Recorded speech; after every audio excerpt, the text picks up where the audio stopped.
Good day, everybody. Got a haircut. I'm on my way to the park with the pups. And I guess this is my first video post-election here in Canada. So that happened. I guess Irving Twin was wrong. He said Mark Carney will not be elected Prime Minister. And there you go. A lot of kvetching on there on the internets about how the PPC basically spoiled the ballot in probably at least one race, probably more than one. People saying, "Oh, you conservatives should have aligned." I'm like, you don't get it. The CPC are not conservative. They're not conservative in the least. They don't hold any conservative positions in terms of, traditional conservative values. They don't believe in small government. They believe in big government with slightly lower taxes. They don't believe in, the right to life insofar as unborn children are concerned.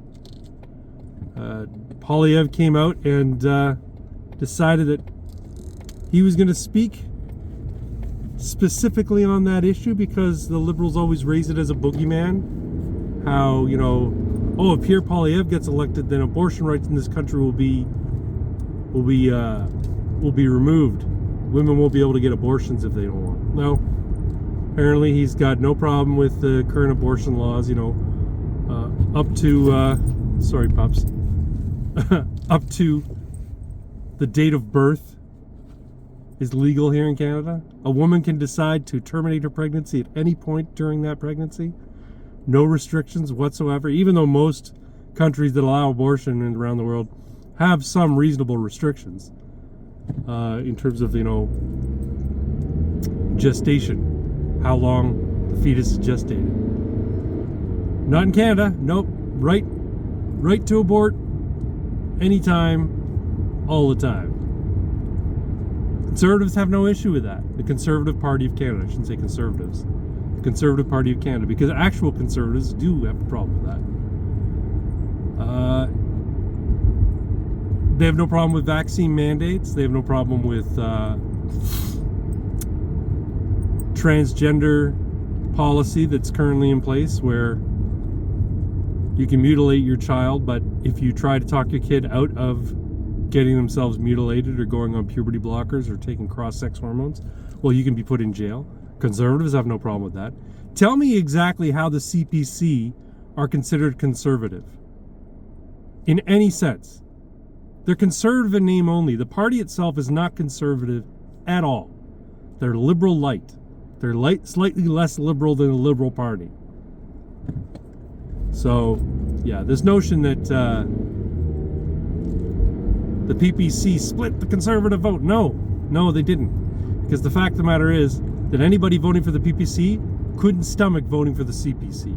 So, now, that being said, the PPC did worse this time around than they did in the previous election in 2021. The reason for that being is this election was just too important. It's too important. A lot of people who, gave support to the PPC, in reality, were cowardly and couldn't vote their conscience, couldn't vote their convictions. It turns out that about, I want to say 70 or 80 PPC candidates, the ones who declared that they were going to be candidates, the day before the filing deadline for your signatures and that sort of stuff, just backed out. And the expectation there, or the assumption there, is that they ran as PPC candidates basically to make sure the PPC couldn't run a candidate.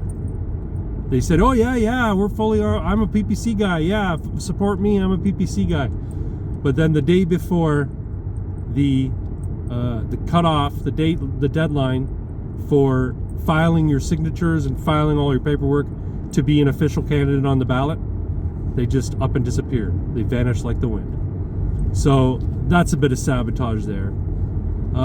Pierre Poilievre didn't win in his riding. He didn't win in his riding of Carleton, whatever. So what's happening is apparently he is a candidate who won and one handily is giving up their seat for Pierre Poilievre to run in a by-election. So basically that guy's stepping down even though he won, and Pierre Poilievre is going to sit in his seat, and he's going to run in a by-election, try and get an official place in the House. Now, I don't know if you're aware of this or not, but in the riding of Carleton, where Pierre Poilievre ran, there were 91 candidates on the ballot. They clogged up the ballot so as to confuse voters, sort of increase the risk of spoiled ballots, increase the risk of the wrong candidate being picked.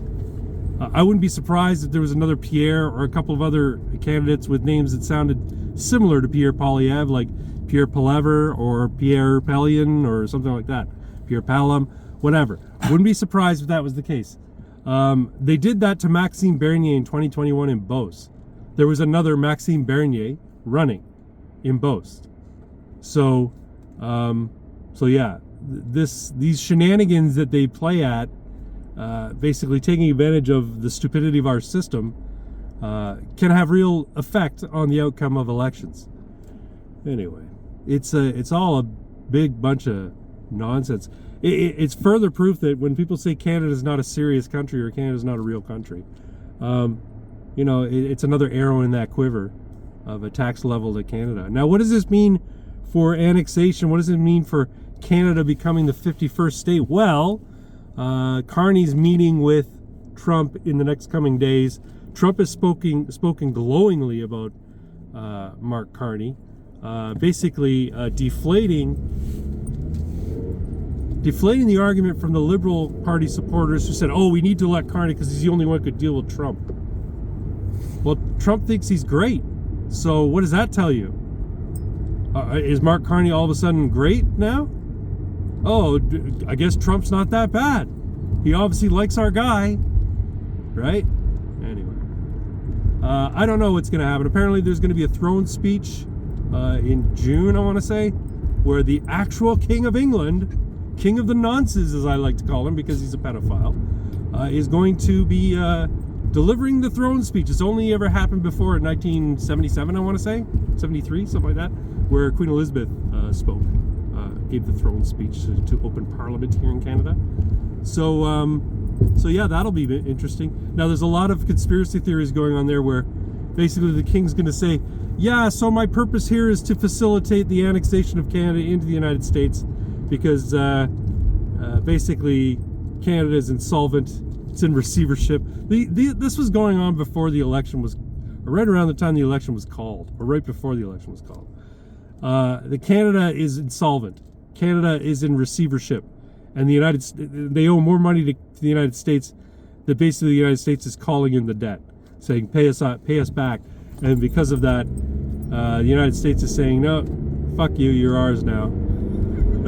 I don't think that's true, but there's a lot of conspiracy theories going on that King of the Nonces is going to get up there and make the throne speech and say, so this is my official act in dissolving Parliament and dissolving the government of Canada, and thereby making it,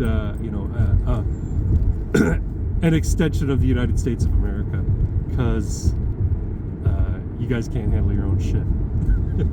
That'd be funny. I don't think that's going to happen, but it'd be funny. Everybody's fucking heads would collectively explode.